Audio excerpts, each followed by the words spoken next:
সংবাদ সবাইকে স্বাগত জানাচ্ছি। আমি ফিরোজ তোহা। শুরুতেই সংবাদ শিরোনাম। বাংলাদেশের সর্বশেষ গুরুত্বপূর্ণ আপডেট সংবাদে আপনাকে স্বাগত। শুরুতেই সংবাদ শিরোনাম, পরে বিস্তারিত। শুরুতেই জানাবো, শেখ হাসিনার বিরুদ্ধে ইন্টারপোলে রেড নোটিশ জারি। শেখ হাসিনার বিরুদ্ধে ইন্টারপোলে রেড নোটিশ জারি করা হয়েছে বলে জানিয়েছেন আন্তর্জাতিক অপরাধ ট্রাইব্যুনালের চিফ প্রসিকিউটর মোহাম্মদ তাজুল ইসলাম। আজ রোববার 22 ডিসেম্বর আন্তর্জাতিক অপরাধ ট্রাইব্যুনালের নিজ কার্যালয়ে সাংবাদিকদের এসব কথা জানান তিনি। এরপর জানাবো, যুক্তরাষ্ট্র লন্ডনে $30 কোটি পাচার, শেখ হাসিনা ও জয়ের বিরুদ্ধে দুদকের অনুসন্ধান শুরু। যুক্তরাষ্ট্র লন্ডনে $30 কোটি পাচারের অভিযোগে সাবেক প্রধানমন্ত্রী শেখ হাসিনা ও তার ছেলে সজীব ওয়াজেদ জয়ের বিরুদ্ধে অনুসন্ধান শুরু করেছে দুর্নীতি দমন কমিশন দুদক। আজ 22 ডিসেম্বর সকালে দুদকের সূত্র থেকে সব তথ্য জানা গেছে। এদিকে হাসিনা দিল্লিতে তলানিতে বাংলাদেশ ভারত সম্পর্ক, এবিসি নিউজের বিশ্লেষণ। কয়েক দশক ধরেই দুই প্রতিবেশী দেশ বাংলাদেশ ও ভারতের মধ্যে ঘনিষ্ঠ সম্পর্ক ছিল, কিন্তু শেখ হাসিনা গণহত্যা করে ভারতে পালিয়ে যাওয়ার পর বাংলাদেশ ও ভারতের মধ্যে সম্পর্ক তিক্ততায় ভরে উঠেছে। এ বিষয়ে গুরুত্বপূর্ণ সংবাদ জানাবো, সঙ্গেই থাকুন। জানাবো, সাতপন্থী নেতা মুয়াজ বিন নূরের শিক্ষা সনদ বাতিল। উগ্রতা ও গঠনতন্ত্র বহির্ভূত কর্মকাণ্ডে লিপ্ত হয় তাবলিগ জামাতের মাওলানা। সাতপন্থী নেতা মুয়াজ বিন নূরের ছাত্রত্ব সনদ বাতিল করেছে তার শিক্ষা প্রতিষ্ঠান। এদিকে বুকে, পিঠে ও ঘাড়ে পরপর 3টি গুলি মাটিতে লুটিয়ে পড়ে হুমায়ুনের মৃত্যু। রাজনৈতিক প্রতিহিংস এলাকায় আধিপত্য ও জমি সংক্রান্ত বিরোধের জেরে নরসিংদীর মেহেরপাড়ায় এক ছাত্রদল কর্মীকে গুলি করে হত্যা করেছে সন্ত্রাসীরা। গত দিবাগত রাত 12টার দিকে নরসিংদীর পাঁচদোনা মেহেরপাড়া বাড়ি আঙিনার খেলার মাঠ থেকে ডেকে এনে তাকে গুলি করে হত্যা করে সন্ত্রাসীরা। নিহত হুমায়ুন কবির, বয়স 26, মেহেরপাড়া ইউনিয়ন নাগরারহাট এলাকার একরামুল হকের ছেলে। সে মেহেরপাড়া ইউনিয়ন ছাত্রদলের সদস্য। এবং সর্বশেষ জানাবো, আওয়ামী লীগের নিবন্ধন বাতিল দাবিসহ ইনকিলাব মঞ্চের 3 দফা দাবি। জুলাই বিপ্লবে অংশ নেয়া ছাত্র জনতার জীবন বাঁচাতে 3 দফা দাবি জানিয়েছে ইনকিলাব মঞ্চের নেতারা। রোববার 22 ডিসেম্বর জুলাই যোদ্ধাদের পক্ষে এই দাবি জানাতে ঢাকা বিশ্ববিদ্যালয় এলাকা থেকে এই মিছিলটি প্রধান উপদেষ্টার কার্যালয়ের সামনে এসে উপস্থিত হয়। প্রিয় দর্শক, এতক্ষণ শুনছিলেন সংবাদ শিরোনাম, এবারে বিস্তারিত। তবে তার আগে বন্ধুরা, অনুরোধ থাকবে এই সংবাদটিতে একটি লাইক দিন। এই চ্যানেলে আপনি নতুন হয়ে থাকলে আমাদের সংবাদটি দেখতে দেখতে চ্যানেলটি সাবস্ক্রাইব করে রাখুন। কমেন্ট করে বন্ধুরা আপনার মূল্যবান মতামত জানিয়ে দিন আপনি বিশ্বের কোন দেশ থেকে বা বাংলাদেশের কোন স্থান থেকে আমাদের সংবাদটি দেখছেন এবং শুনছেন। এবারে বিস্তারিত। শেখ হাসিনার বিরুদ্ধে ইন্টারপোলের রেড নোটিশ জারি। শেখ হাসিনার বিরুদ্ধে ইন্টারপোলের রেড নোটিশ জারি করা হয়েছে বলে জানিয়েছে ট্রাইব্যুনালের চিফ প্রসিকিউটর মোহাম্মদ তাজুল ইসলাম। রোববার 22 ডিসেম্বর আন্তর্জাতিক অপরাধ ট্রাইব্যুনালের নিজ কার্যালয়ে সাংবাদিকদের সঙ্গে আলাপকালে সব কথা জানান তিনি। চিফ প্রসিকিউটর বলেন, ইন্টারপোলের রেড নোটিশ জারির মাধ্যমে হাসিনা সহ পলাতক এমপি মন্ত্রীদের গ্রেপ্তার করতে বিদেশি সংস্থা কাজ করবে। গত 10 নভেম্বর আন্তর্জাতিক অপরাধ ট্রাইব্যুনালের মামলায় ভারতে পালিয়ে যাওয়া সাবেক প্রধানমন্ত্রী শেখ হাসিনা ও পলাতক আওয়ামী লীগ নেতাদের গ্রেপ্তারে ইন্টারপোলে রেড নোটিশ জারির বিষয়ে পদক্ষেপ নিতে পুলিশ মহাপরিদর্শককে চিঠি দিয়েছিলেন চিফ প্রসিকিউটর মোহাম্মদ তাজুল ইসলাম। পরে 12 নভেম্বর ট্রাইব্যুনালের প্রসিকিউশন সংস্থা থেকে সব তথ্য জানানো হয়। উল্লেখ্য, গত 17 অক্টোবর জুলাই আগস্ট সংগঠিত গণহত্যা ও মানবতা বিরোধী অপরাধের অভিযোগে মামলার পৃথক মামলায় শেখ হাসিনা, ওবায়দুল কাদের সহ 46 জনের বিরুদ্ধে গ্রেপ্তারি পরোয়ানা জারি করে আন্তর্জাতিক অপরাধ ট্রাইব্যুনাল।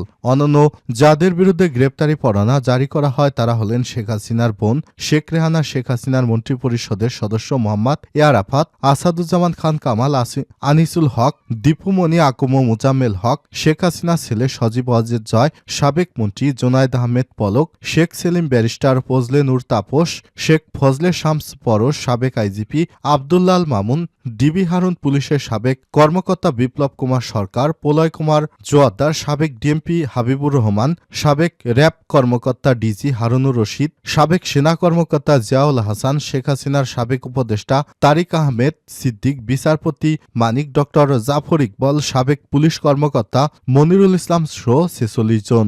আন্তর্জাতিক অপরাধ ট্রাইব্যুনালের চেয়ারম্যান বিচারপতি মোহাম্মদ গোলাম মোর্তাজার মজুমদারের নেতৃত্বে 3 বিচারপতির বেঞ্চ আদেশ দেয়। অপর দুইজন হলেন বিচারপতি মোহাম্মদ শফিউল আলম মাহমুদ ও বিচারপতি মোহাম্মদ মহিতুল হক এনাম। এর আগে বৃহস্পতিবার মামলায় ৪৬ জনের বিরুদ্ধে গ্রেপ্তারি পরোয়ানা জারির আবেদন জানায় চিফ প্রসিকিউটর তাজুল ইসলাম। যুক্তরাষ্ট্র ও লন্ডনে ৩০ কোটি ডলার পাচার, শেখ হাসিনা জয়ের বিরুদ্ধে দুদকের অনুসন্ধান শুরু। যুক্তরাষ্ট্র লন্ডনে ৩০ কোটি ডলার পাচারের অভিযোগে সাবেক প্রধানমন্ত্রী শেখ হাসিনা তার ছেলে সজীব ওয়াজেদ জয়ের বিরুদ্ধে অনুসন্ধান শুরু করেছে দুর্নীতি দমন কমিশন দুদক। রোববার ২২ ডিসেম্বর সকালে দুদক সূত্র থেকে সব তথ্য জানা গেছে।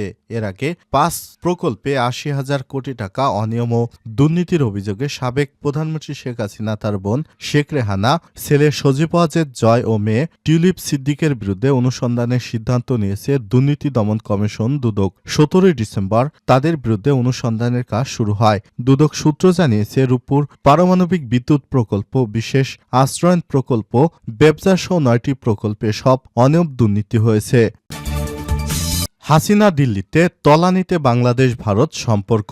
এবিসি নিউজের বিশ্লেষণ। কয়েক দশক ধরেই দুই প্রতিবেশী দেশ বাংলাদেশ ও ভারতের মধ্যে ঘনিষ্ঠ সম্পর্ক বিদ্যমান ছিল, কিন্তু চলতি বছরের মাঝামাঝি থেকে সেই সম্পর্কের টানাপোড়েন শুরু হয়েছে। বাংলাদেশ ও ভারতের সম্পর্কের সাম্প্রতিক অবস্থা তুলে ধরে মার্কিন গণমাধ্যম এবিসি নিউজের করা এক প্রতিবেদনে সব তথ্য জানানো হয়েছে। প্রতিবেদনে বলা হয়েছে, চাকরিতে কোটার বিরুদ্ধে শান্তিপূর্ণ ছাত্র বিক্ষোভের ফলে শুরু হওয়া আন্দোলন শেষ পর্যন্ত বাংলাদেশের সাবেক প্রধানমন্ত্রী শেখ হাসিনাকে ক্ষমতাচ্যুত করতে দেশব্যাপী গণ আন্দোলনে পরিণত হয়। ছাত্র জনতার এই গণ আন্দোলন বিশ্বের প্রথম জেনজি বিপ্লব হিসেবে বর্ণনা করা হয়েছে। বিশ্বজুড়ে সাড়া ফেলে দেয়া এই আন্দোলনের ফলস্বরূপ শেখ হাসিনা হেলিকপ্টারে করে দেশ ছেড়ে ভারতে পালিয়ে যায় এবং এরপর তিনি দিল্লিতেই নির্বাসিত অবস্থায় রয়েছেন। এরপরের মাসগুলোতে নানা ঘটনাবলীর প্রেক্ষাপটে বাংলাদেশ এর এক নেতা, ইসকনের এক নেতাকে গ্রেপ্তার এবং ভারতে বাংলাদেশের একটি কনসুলেটে উগ্র হিন্দুত্ববাদী জনতার হামলার ঘটনা দুই দেশের মধ্যে ক্ষোভের জন্ম দিয়েছে। এখন দক্ষিণ এশিয়ার এই দুই প্রতিবেশী দেশের মধ্যে সম্পর্ক তলানিতে নেমে এসেছে। সম্পর্কের মধ্যে ধর্মীয় উত্তেজনাও বিদ্যমান রয়েছে। আয়রন লেডি খ্যাত শেখ হাসিনার কট্টর ও স্বৈরাচারী শাসনের অধীনে ভারতে দীর্ঘদিন ধরে বাংলাদেশ তার অন্যান্য দক্ষিণ এশিয়ার প্রতিবেশীদের তুলনায় অনেক বেশি স্থিতিশীল অংশীদার বলে মনে করত। যদিও আফগানিস্তান, পাকিস্তান এবং শ্রীলঙ্কা সবই সম্প্রতি রাজনৈতিক এবং অর্থনৈতিক উত্থান পতনের অভিজ্ঞতা অর্জন করেছে, কিন্তু হাসিনার ১৫ বছরের শাসনামলে গত আগস্টে আকস্মিকভাবে অবসান ঘটানোর পর নোবেল বিজয়ী অর্থনীতিবিদ ড মোহাম্মদ ইউনূসের নেতৃত্বে বাংলাদেশের অন্তর্বর্তীকালীন সরকার প্রতিষ্ঠিত হয়। বাংলাদেশের ১৭৪ মিলিয়ন বা ১৭ কোটি ৪০ লাখ জনসংখ্যার মধ্যে হিন্দু প্রায় ১০% এবং তাদের অনেকেই ঐতিহাসিক হাসিনার আওয়ামী লীগকে সমর্থন করেছিল। শেখ হাসিনা ক্ষমতায় থেকে বিতাড়িত হওয়ার পর বিক্ষুব্ধ অনেক আওয়ামী লীগের বিভিন্ন প্রতীক এবং কিছু ক্ষেত্রে দলটির সাথে সংশ্লিষ্ট ব্যক্তিদের টার্গেট করেছিল হিন্দু রক্ষা করার জন্য। তবুও ড ইউনূস সরকার যথেষ্ট কাজ করছে না বলে অভিযোগ করছে ভারত। ভারতে নির্বাসিত থাকা শেখ হাসিনা দাবি করেছে সংখ্যালঘুদের বিরুদ্ধে গণহত্যার জন্য দায়ী এই সরকার।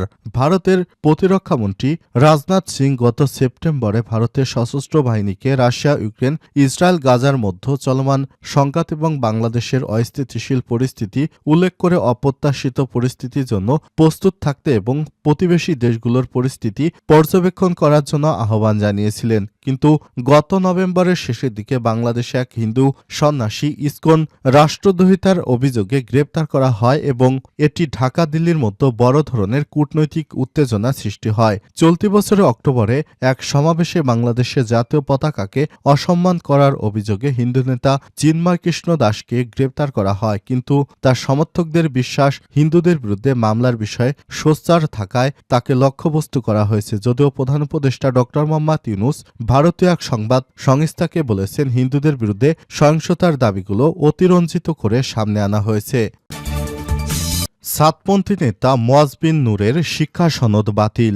উগ্রতা এবং গঠনতন্ত্র বহির্ভূত কর্মকাণ্ডে লিপ্ত হয় তাবলিগ জামাতের মাওলানা সাতপন্থী নেতা মুয়াজ বিন নূরের ছাত্রত্ব সনদ বাতিল করেছে তার শিক্ষা প্রতিষ্ঠান জামিয়া রহিয়া মালিবাগ। রোববার 22 ডিসেম্বর জামিয়া শারইয়ার মালিবাগের ভারপ্রাপ্ত মুহতামিম আল মুলিন স্বাক্ষরিত জরুরি ঘোষণা লেখা মাদ্রাসার প্যাডে বিষয়টি নিশ্চিত করে বিজ্ঞপ্তি প্রকাশ করা হয়। বিজ্ঞপ্তিতে বলা হয়েছে, তাবলিগ জামাতের সাতপন্থী নামে পরিচিত অংশটি অনেক ক্ষেত্রে আহলুস সুন্নাহ ওয়াল জামা তথা উলামায়ে দেওবন্দের মত পথ থেকে বিচ্যুত। তাদের কার্যকলাপ দ্বারা দ্বীনী ইলম, ধর্মীয় জ্ঞান ও উলামায়ে কেরামের প্রতি বিদ্বেষ ছড়ানোর বিষয়টি স্পষ্ট, যা ইসলাম ও মুসলমানদের জন্য ভয়াবহ ক্ষতির কারণ। তাদের সাতপন্থীদের উগ্রতা এবং নৃশংসতাও দেখা গেছে। এতে আরও বলা হয়েছে, সাম্প্রতিক সময়ে জামিয়ার সাবেক ছাত্র মুয়াজ বিন নূরকে আদর্শ বিচ্যুত তাবলিগ জামাতের অংশটির ভ্রান্ত মতাদর্শ ধারণ করতে এবং তাদের